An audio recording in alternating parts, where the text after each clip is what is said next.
Eugenia Sintimedi, Leland Tevi, Malik Inadenta, Mawili Heto, CID Tama,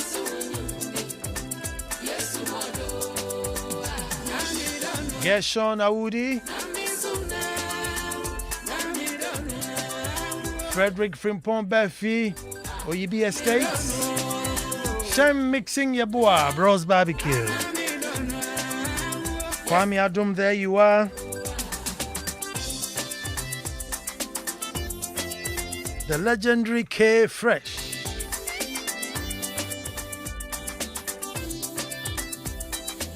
And the very big small man, Phil Nye. Producer extraordinaire.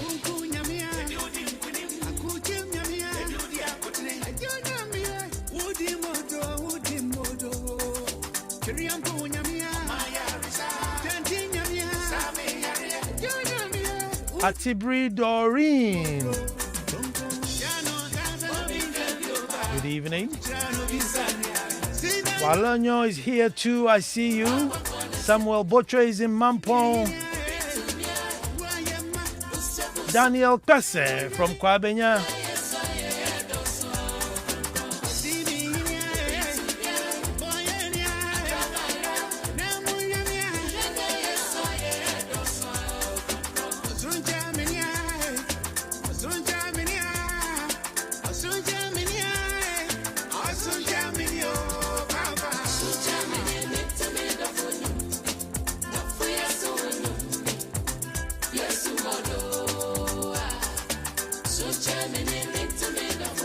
Stephen Jampo from Tinkong. There you are. Sarah Manful inside Winneba. Samuel Botre is in Mampong.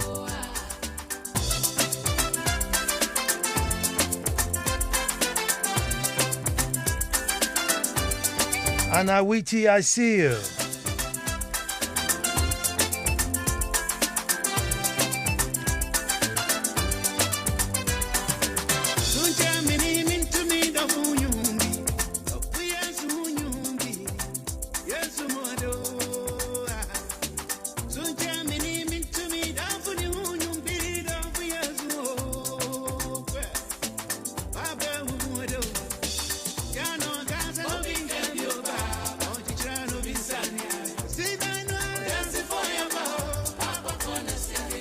Tony Awuvi, North Kaneshi, good evening. Nana Akwesiave.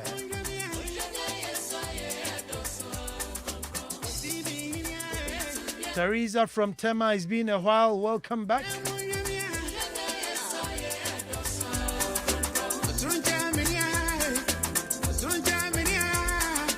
So Nana Kwesi Ave, Cambodia of Vanguard Assurance. He says, I'm with you. I'm with you too.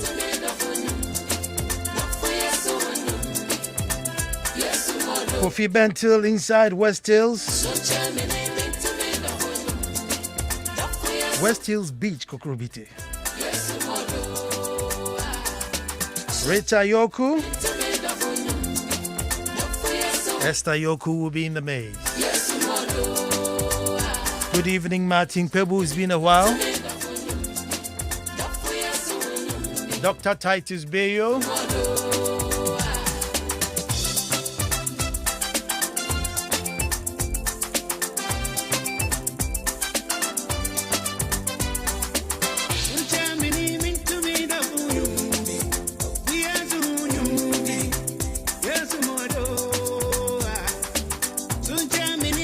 Pascal Gupado Films in Weja.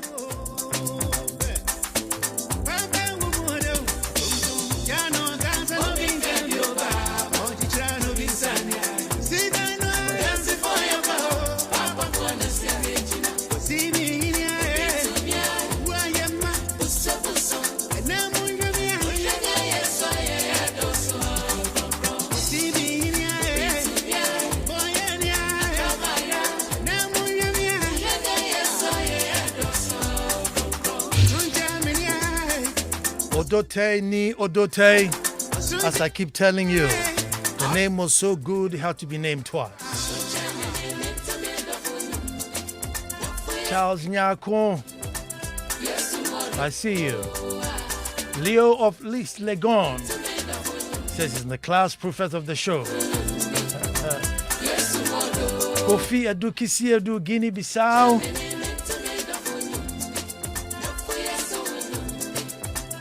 Yogi's in Canada somewhere, I'm sure. Samuel Nikwe Johnny in Oyarifa, Maxwell Oduotre, a brew native.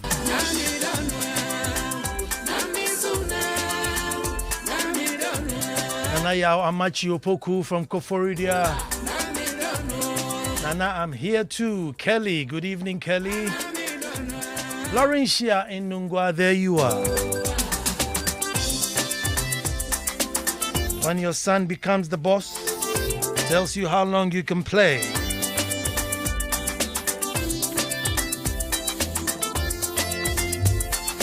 Mike in Ho. I think it's been a while, oh Mike.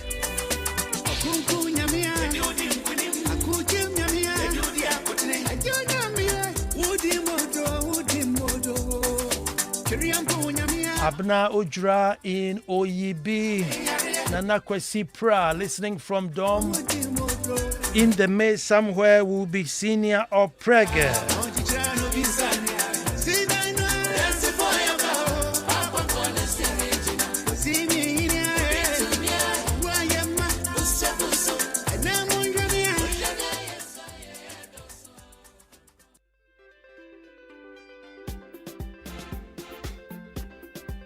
Abeku says playtime is over.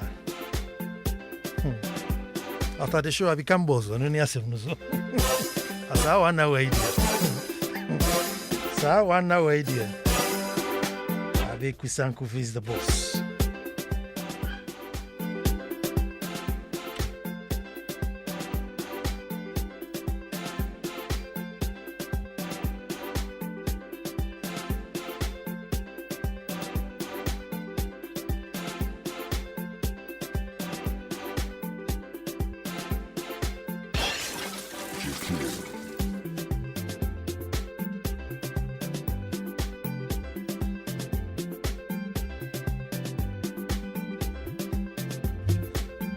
Emmanuel Houston is in Germany somewhere.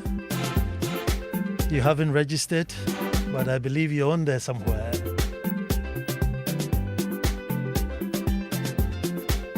Greetings from Navrongo. The Hamatan is starting. James Atongo. That's breaking news.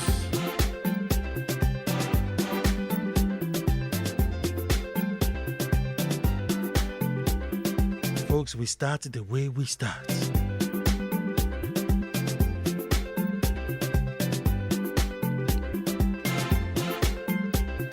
I always say, until the lions have their own historians, the tales of hunting would always glorify the hunter. And you know, I'll say that again.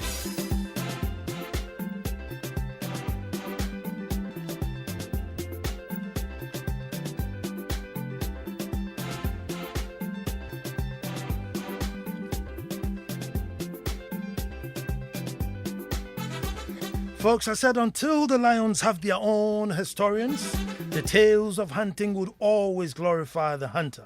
Hello and welcome to the most opinionated hour on radio and the nation's thought-provoking hour. I am Nana Ansakwao, the fourth chief of the Little Republic of Akwemu, Edumasa. If you haven't visited yet, I don't know what you're waiting for.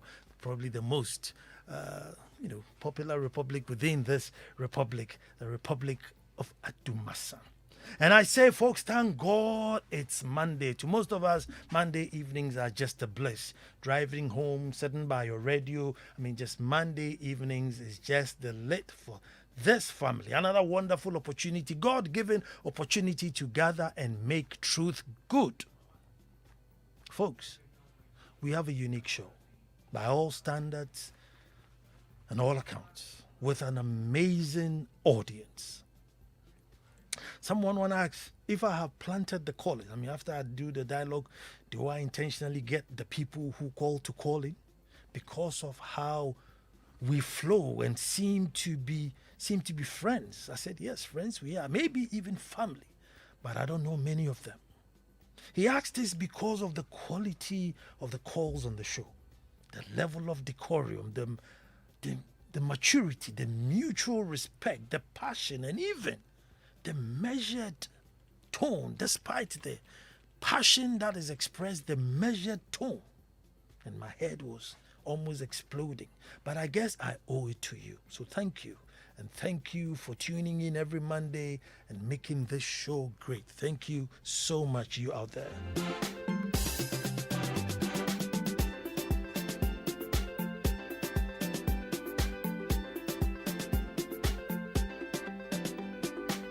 Folks, our topic, why Ghanaians are their own enemies. Why Ghanaians are their own enemies. It sounds like something Kwaku Frimpong would ask. Is Kwaku Frimpong Eddie Assembly? But this question sounds like something Kwaku Frimpong may ask.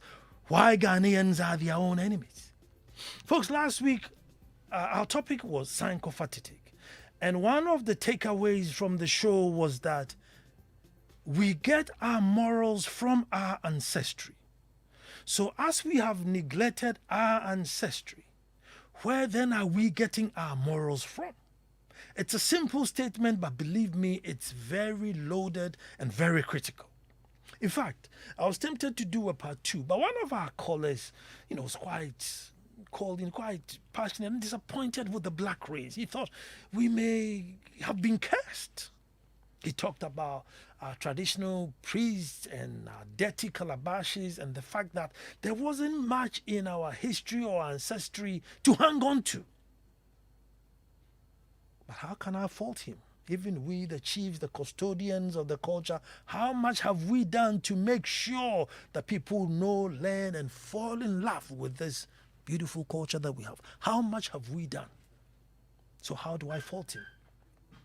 But let me give you one example and then move on. Folks, you see, the issue about morals in our ancestry, on the face value, sounds very pathetic, but deep inside is full and it's impregnated with wisdom. So, folks, you see, we all lived on borrowed names, or we all still live on borrowed names. You don't come to this world with a name. You come, they find the name, so you live on a borrowed name. Now, these names have integrity and by its owner.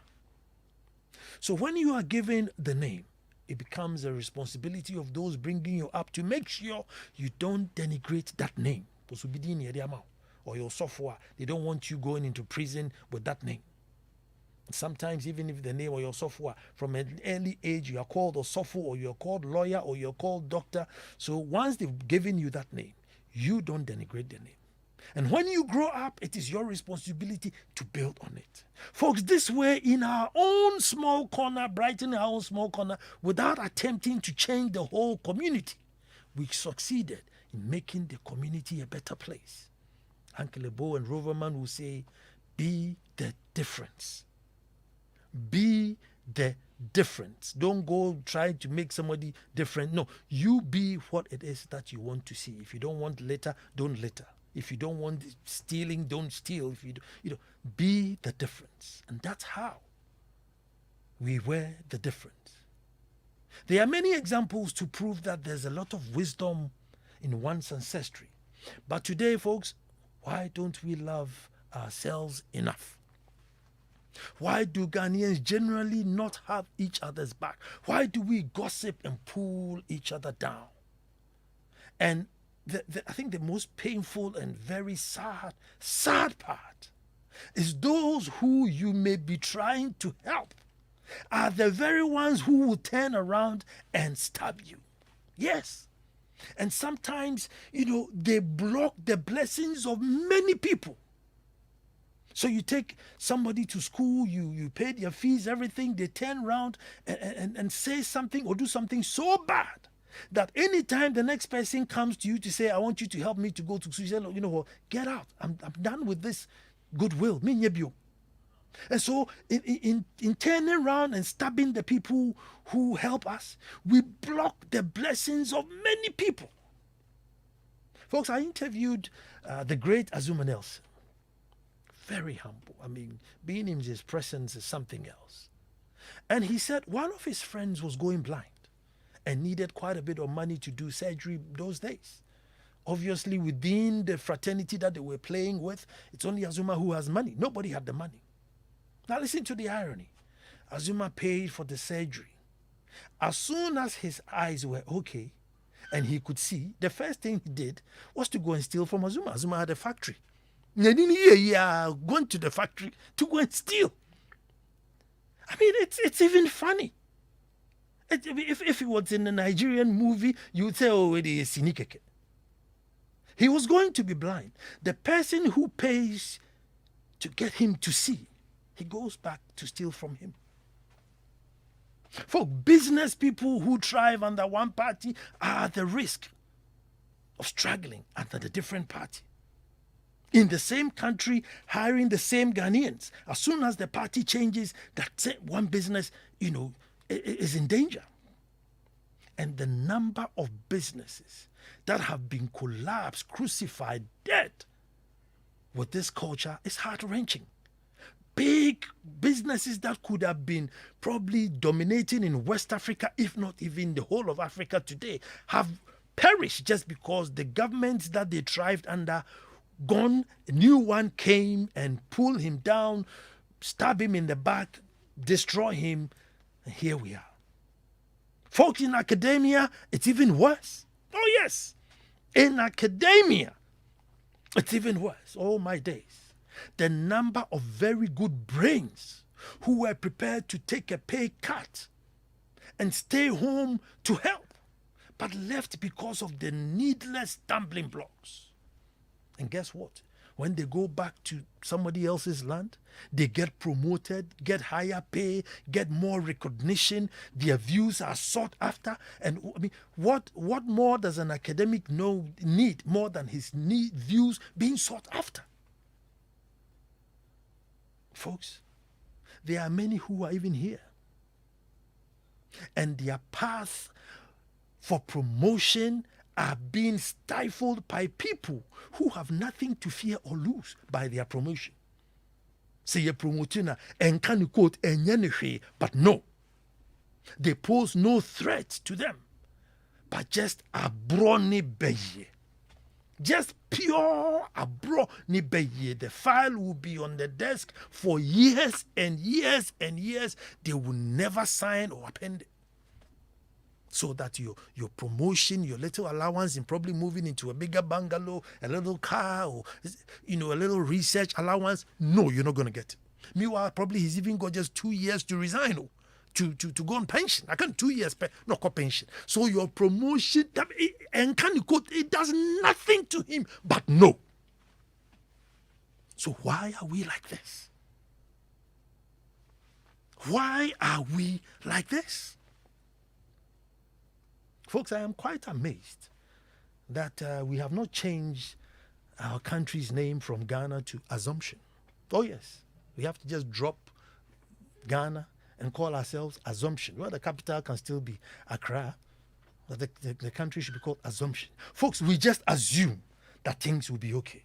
We assume people will be good. We assume that people will love each other. Folks, we assume from January through to December, we just assume. And as I speak, we are still assuming that one day it shall be well. Just assuming. Folks, now I know we have quite a number of medical doctors who will listen to us, so maybe they can help us here. In fact, Dr. Titus Bayu is always quite a loyal listener, and thank you, Doc, for always tuning in. Folks, maybe you and I, we just want to know that as a child is born and lying in its cradle in Kolebu, crying and whinging and waiting to be breastfed. Folks, assuming that child is of an Ewe mother, has that child got anything against northerners? So that if there's a northern mother's baby in the next incubator or cradle, this baby will protest and say, oh no, I don't want this baby next to me. Has that baby got anything against Christians or Muslims?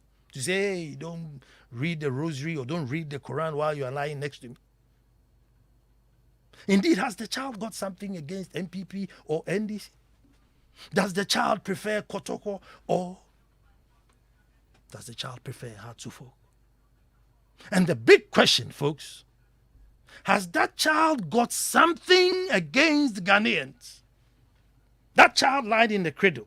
That's the big question that maybe some doctors could help. Has the child, be it a girl or a boy, has it got anything against the fellow Ghanaian? In fact, does the child even know that it's a Ghanaian? If not, then how is it that that innocent child grows to become all the things that it was not while it was in the cradle? Dishonest, lying, cheating, pulling him down, sly, and maybe even lazy with some funny work attitude. How did that child all of a sudden from the cradle become this person that we all hate, if I may use that word? Folks, football does nothing to me. And sometimes I feel very sorry because I know if I could, bring some football topics here, we would have really debated it, And that's one thing that I really feel sorry about. This funny, what do you call that thing? Penalty. I know people would have, if I came here and we talk about this penalty, I'm sure they should. But something, it does nothing to me. It does not, whether there was a penalty or not. Just a I don't watch it. I don't follow it. But folks, growing up, my father told me that in this household, we are House of Folk. So till date, I'm a House of Folk supporter. So occasionally the news would, you hear something busy. I say, House Ashekotoko. Really? Then I can't wait to go and tease my wife. I can't wait to go and tease my wife about it. Hey, House won. And I really don't care about the sport. But here I am, folks, half a century down the line. My father is dead and gone, and I'm still House of Folk supporter. Again, I know my father went to Leeds University in the UK, so in Premiership, I supported Leeds. Now, I don't even know if the team exists or not because me in Shadanti Bium, but once upon a time, I know Tony Yeboah was there, so you could hear Leeds, and I was Leeds because my father went to Leeds University. Awesome. Again, you see, folks, I want you to ask, how did an innocent me with no love for football decide to support two teams? And by the way, I don't like football, not because I was born with it, but anytime I went out to play, my mom would just beat me up. So I just decided, something, forget it. Forget it. I can live without it. And that was the end of my love for football. But when I grew up, my father said, hey, House of Folk, and so cool Leeds, enemies me elite, from the cradle. Suddenly, I have two football teams. Folks, you see, let's start from the pyramids. 4,500 years, still standing, and the most technologically advanced building in the world today. I don't even think they've been able to decipher categorically how it is that they put those things up. Aligned with the stars. Constant temperature inside. I mean, some of the pyramids of Giza cover a period of about 13 acres. Basically, 4,500 years. These Nubians had the technology to build such a thing. And today, the same people can't even clean a gutter. The same Nubians that built pyramids aligned with the galaxies and the stars, the most perfect structure to last eternity, and is still there. We'll probably die and go, and those things will be still there. And we can't clean a gutter. A proper story of grace to grass. But how did it start? Folks, it starts from the mind. It starts with language. If you're able to stop them from developing their language, because language doesn't stop. It constantly changes. As things are changing, as inventions are coming, there should be language to back it up. If you can stop them from developing their language and choose yours, then you have an understanding. Communication is key. Folks, if you can give them a God, and that's very difficult, but if you succeed, you can go home and sleep. Because forever they will worship your image, and indirectly they would worship you. And very important, because they will never cherish anything that does not look like their God, including themselves. Very powerful, folks. God is everything. It's your supremo. Now, so far as that image does not look like you, you may end up not even loving yourself. Folks, give them your ancestors. Make them not value theirs. Call them barbaric, thieves, uncivilized, uncouth. Then at very young age, they'll teach us to sing. Yenananum so abosum na yende yebesum Yehovah. So they were heathens. And then you ask, we never even stop to ask, but where did Onyame come from? Was it not our own word? Was it not our own creation of Onyame? But no. But one interesting, I'm sorry my singing is not good, but one song that I find very interesting is, Ebinum sum abosum, ne ebinum susum asamanfo, David yendia yebesum nyame. And you ask it, but is David not a Samai by now? And you ask, is David too not dead? Yes, in the song, they say ebinum sum abosum, ne ebinum sum insio. David and you think, but is David not gone? Is David not a ghost too by now? Folks, these mental washing and mental degradation comes little by little like a joke, but it's very powerful. So folks, the old ones were harder to convert back in the days. They resisted it. But the young ones coming to get education in their various institutions, they were the targets. Finally, folks, culture. Make them value Easter over Ujra. Make them value Ash Wednesday over the Yam Festival. Paracetamol over Udido. Nifedipine over cinnamon or prekese, straight hair to kinky. Let them value the shirt and tie over the beautiful kente cloth, light skin to dark. And very soon, folks, you will actually have blacks exporting Western culture to the Western world. And today we have it, where blacks are now setting up churches in the Western world. We are even sending missionaries to the Western world to go and preach to them how it is they have to live. It works like a treat. Folks, going back to our root, where we looked out for each other. We did. Without a shadow of a doubt, we did. But folks, if we educate and govern with such high Western competitive spirit, if we educate and govern with such high Western competitive spirit, what product do we expect to turn out? Have we ever thought of decolonization, folks?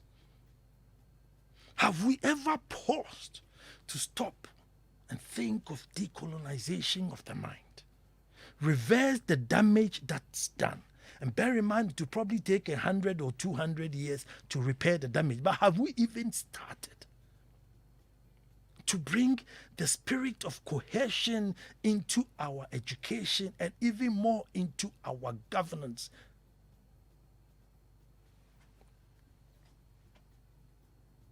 Folks, progress in the way God made us. Now, I don't care what you believe in. If you believe in God, the Big Bang, some science, if you believe in luck, believe in what that thing made you. Because clearly, we're all not made Chinese, we're all not made Americans, we're all not made Nigerians. There has been diversity in the architecture of this world, and we must stay in our lane. God in his wisdom made us this way. And believe you me, for us to go forward, we need to stay in our lane. Progress in the way God made us. A people who were afraid of shame and lived by that code. A people who did Nobwa communal people, where the Ajina people will come to Edumasa to help, and the Edumasa will move to Ajina to help. We don't compete to see, oh, who's going to be the cleaners. Oh, no. We don't care. We go there to help, and they come to help. That has been us. A communal people rather than a competitive people. So here we are, folks. We are all competing to the extent that even people who are not in our race, we compete with them. Folks, we have gotten so high and competitively drunk that people who are not even in our race, we compete with them. And so we enjoy condemnation. We thrive on condemnation.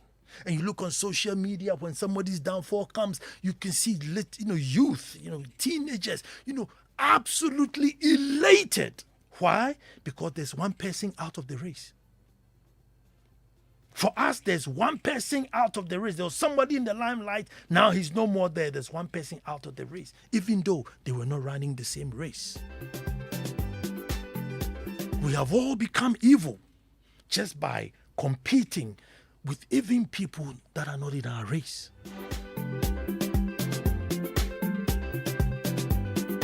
And so we will pull him down.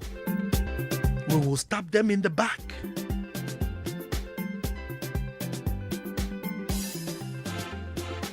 I wish I can go on and on and on, but folks, it's your turn. But the sad truth is it's even going to get worse, folks.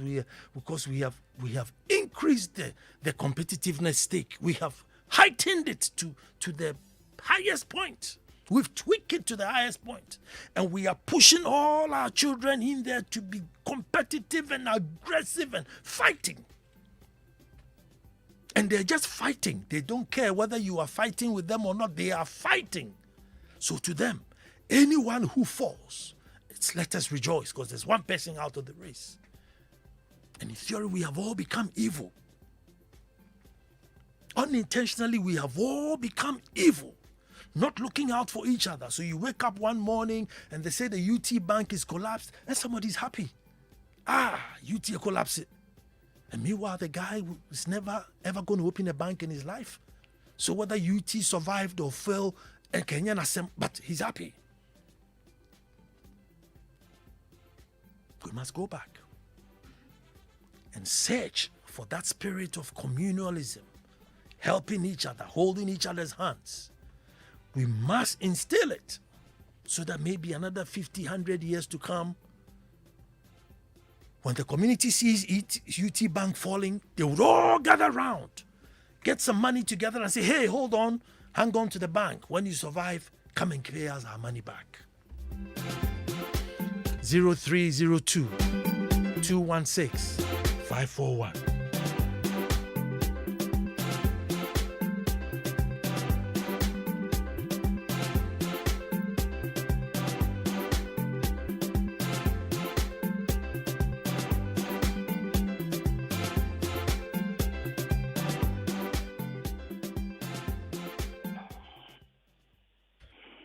Hello.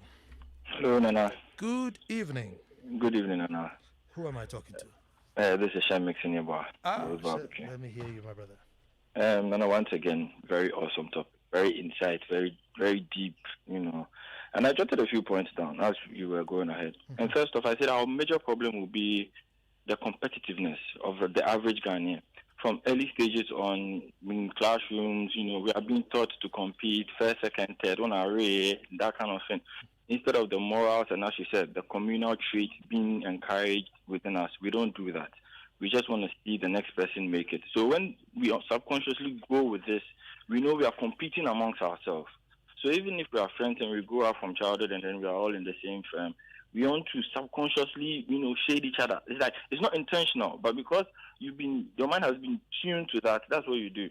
Today, like this, it's a sad day for me. A friend just passed away. Yeah. And a friend was in business, right? I didn't see all our classmates posting him when he was in business. But he died and all of a sudden he went viral. Mm-hmm. It's like, it doesn't make sense. You wait for the person to die and then you post him on your status. For what? What is he going to see? He's gone. And so, but perhaps if the same person was doing business and you did that just a day, all of you did that just a day, do you know the doors that would have opened? Let's check Forbes list right now. 100 people that in the world, there's no Ghanaian in there because we sort of fight each other. So when it comes to the business side, we are not getting up there. And then our new colonialist mentality, it's like we cherish it. A friend was just about to get married. She had natural hair.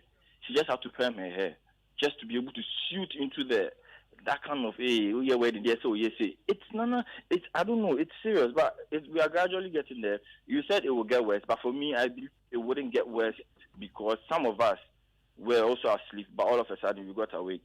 So we will get there, and then we reward the negative in the society. We reward them, and then it becomes the norm, as if nobody has made it the norm, but then it becomes the norm. So we are lost race. If right now we are saying, Shem, go and talk to your ancestors. I'm going to use what? English. They don't know English. Speak fancy. Kafanti no one task in the one who they. We've broken that chain.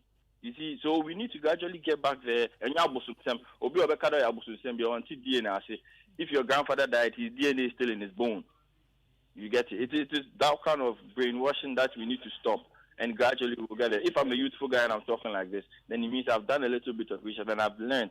And then thanks to you and others, I think we'll put a spotlight on it and we'll keep on going. Thank you very much, Anna. Thank you too very much. Thank you too very much. Hello, who's talking to me? Yes, good evening. Good evening. Hello? Hello, who am I talking to? Yes, Nana, my name is Canton. Let me hear you, my brother. Nana, I would have loved to just put in something across. Mm-hmm. And this is very brief. I beg you, if one day you will bring this topic for us to discuss. I was listening to Joy FM at 6 this evening.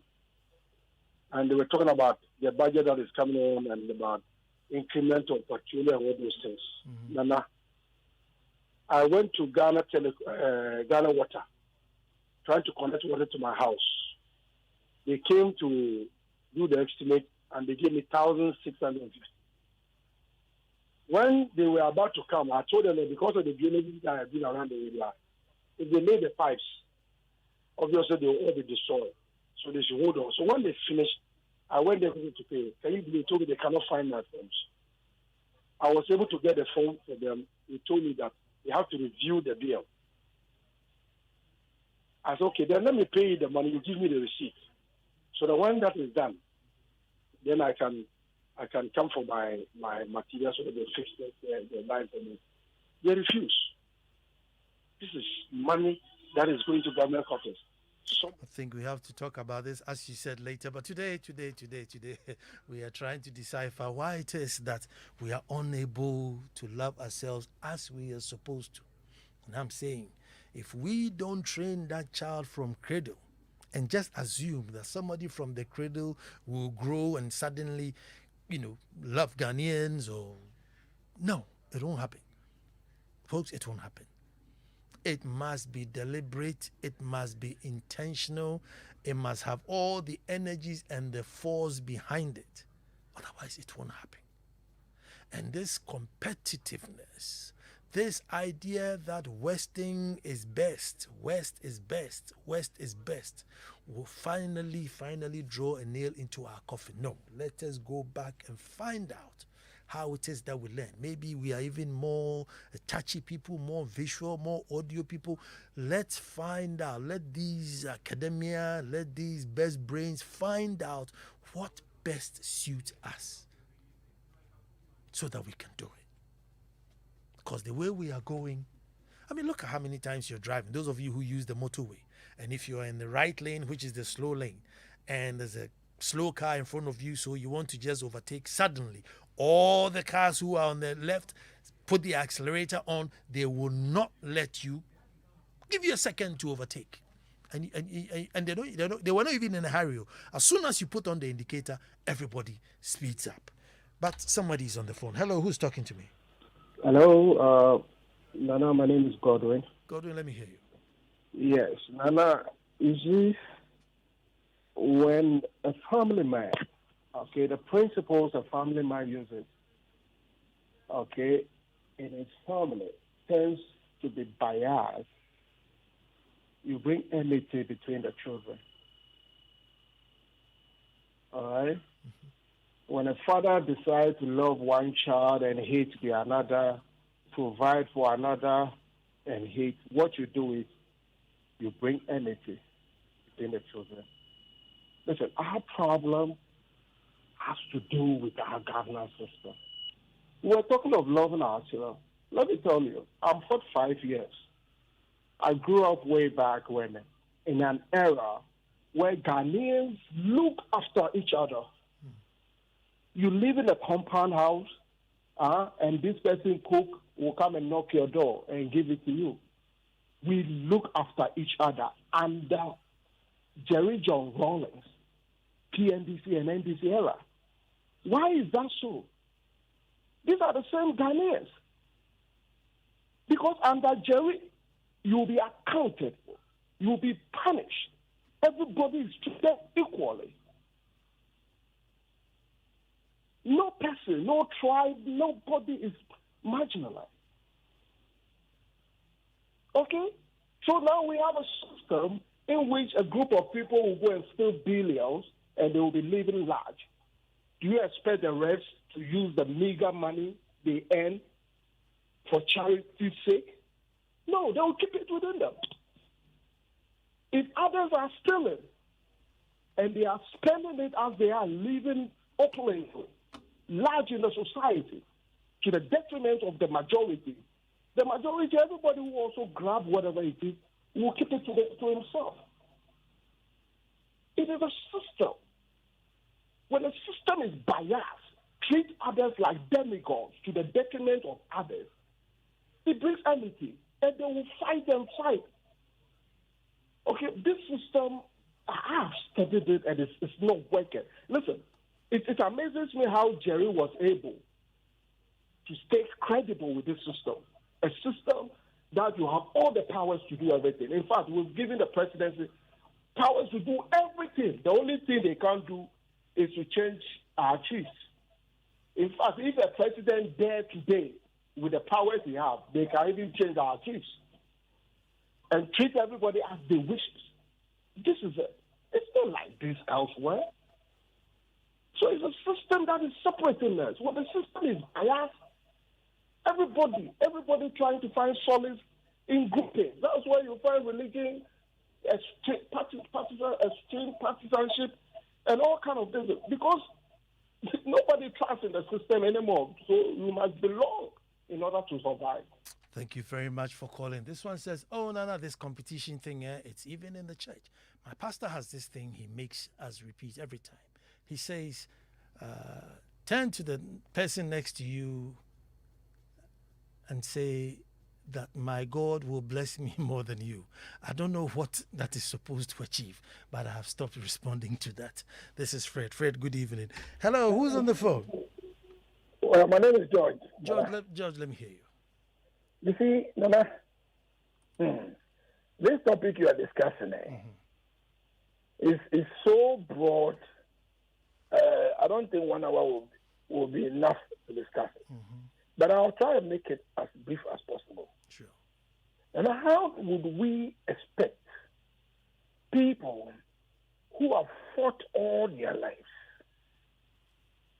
The last time I heard you say that Ansasa Srako, okay, was protecting people from slavery. Now, I'll say to you, I don't agree with you. It was rather the opposite. You see the people they call Chiripon. The real name is not Chiripon. It's Triton. Triton, that was a slave raider. And there were slave raiders like Babatu, Samori, okay, and Asante, and all that. It existed. Who were just selling, okay, their fellow human beings into slavery. Sometimes when the rhetorics are put out there, the impression is given as if the white man brought us into slavery.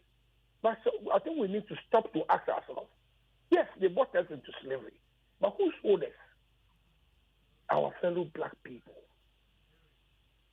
You see, having come from such a background, okay, till this day, I have not seen anything that would amount to unity.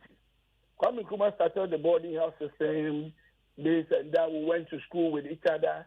But I can tell you that even in boarding house, okay, we were not able to find unity because we have been so programmed by our ancestors, okay, to think in adversary. You understand what I'm saying? Mm-hmm. So what I'm simply saying is that we can only hope. My point is that the black people, we never were able to bring ourselves together from day one. We have a nation because the white man gave us one. And it's artificial. Okay?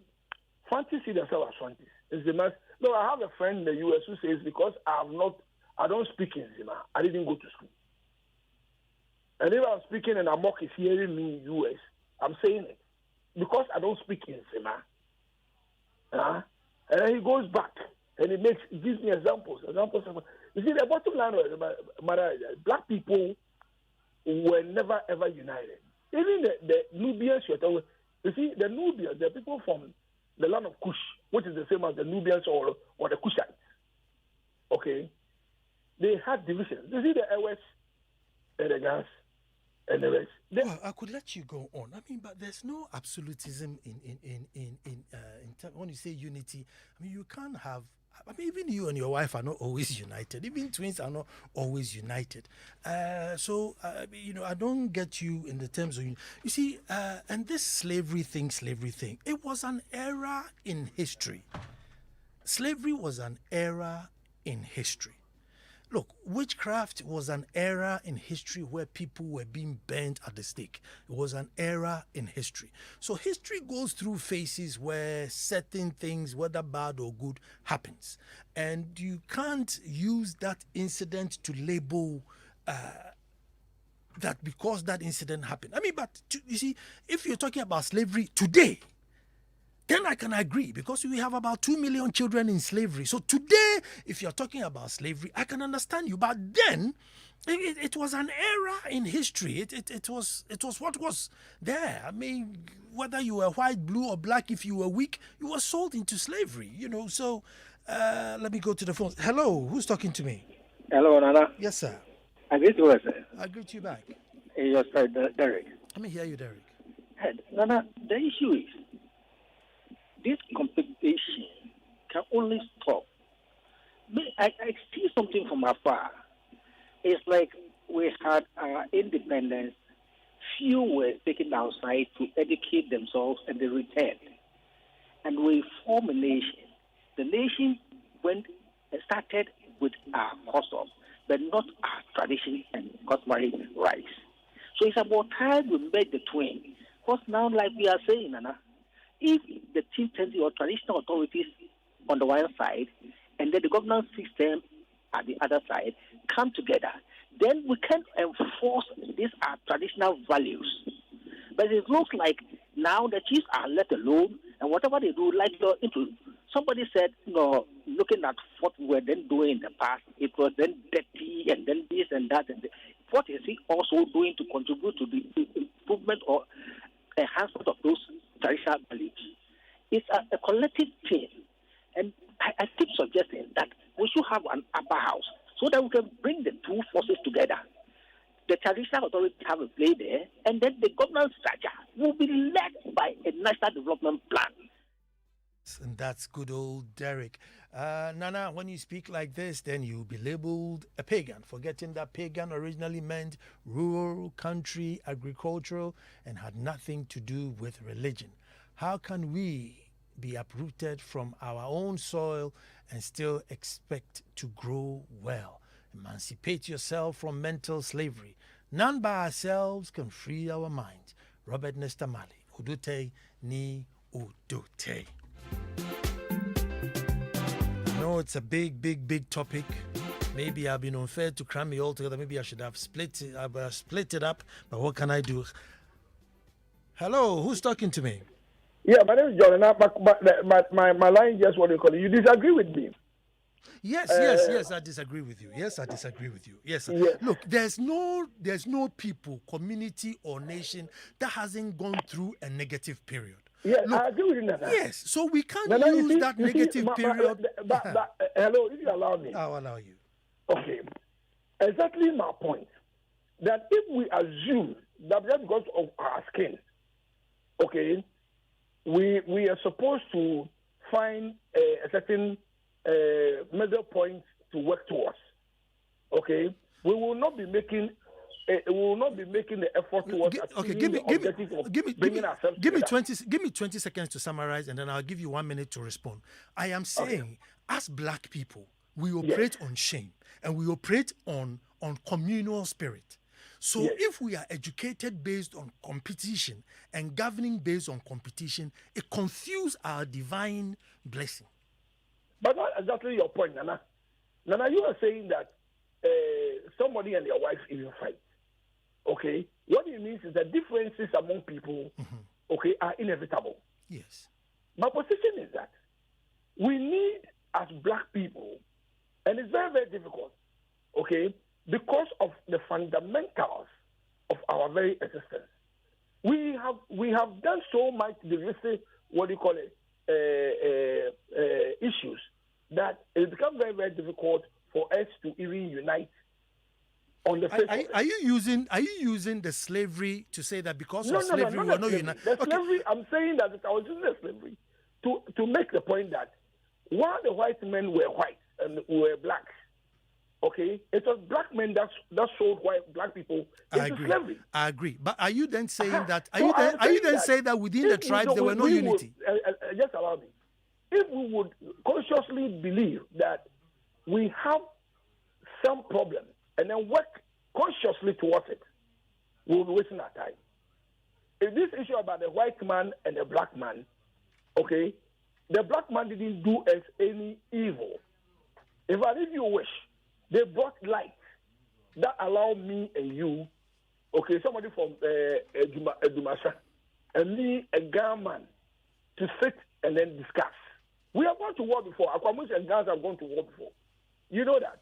All tribes, many tribes have one time in the past disagreed before. Just as whites have invented many things, the blacks have also invented many things. Indeed, before Archimedes' principle of floating came, your grandfathers who were Ghans were fishing. Before Archimedes came with his principle of floating, you think Ni Aid and Ni Odo Tedems were waiting for Archimedes' principle before they float and catch their fish? They did. So, I hope we had more time, as you said.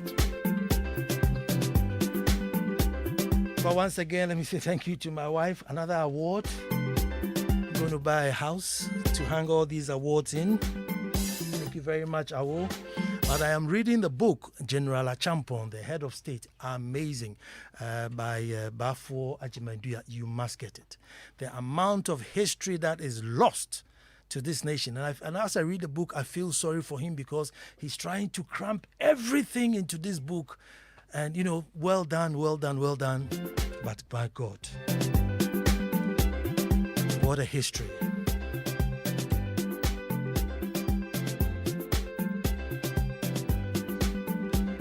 Mamiesi Thompson is here to give you the news bulletin. And she has made all the effort. Very intelligent woman. Very smart woman. Senior journalist to give you your bulletin. Don't you even touch the dial. And you should see the selections Kofi has made. You should see the selections Kofi has made. Something to emancipate our minds. Abeku is here. Thank you for being on the ones and twos. But folks, until the lions have their own historians, the tales will always glorify the hunter.